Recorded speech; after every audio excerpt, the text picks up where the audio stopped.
All right, AP World History students, if you remember nothing else, remember this. The Industrial Revolution was about how stuff was made, who benefited, and what problems it caused. All right, part one. Why did it start in Britain?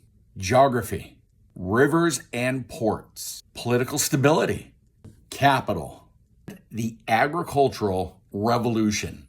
Say that 10 times fast. So, what changed in human history? First, the cottage industry, handmade, slow, and home-based.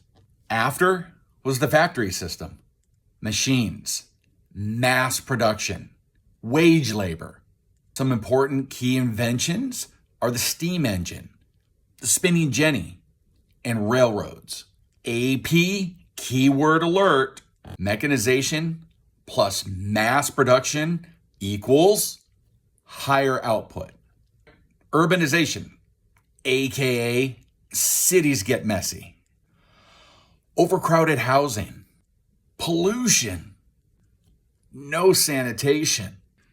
Industrialization made life cheaper, but not better at first. We see new class structures emerge. We have the bourgeoisie. These are the factory owners and the middle class. You have the proletariat.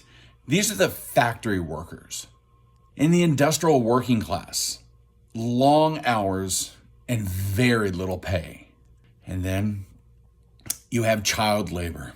I mean, they were small, they worked for very little money, and were easily controlled with no protection.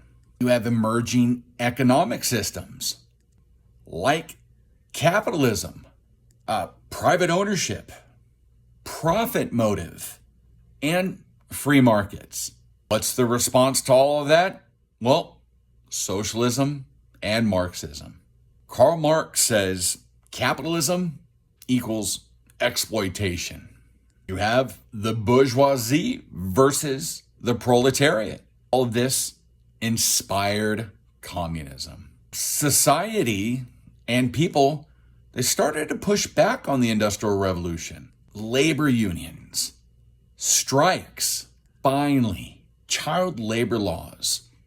We see shorter work days and better safety regulations. Remember, industrial nations needed raw materials and new markets.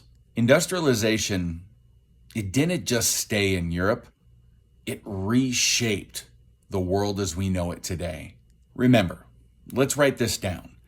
The Industrial Revolution, it transformed economies and societies by increasing production and wealth, but it also caused social inequality, urban problems, and eventually global imperialism. So AP students, if you can explain causes, changes, and consequences, you're golden. Well, that was a quick recap of Unit 5 AP World History, the Industrial Revolution. See you next time on The History Coach.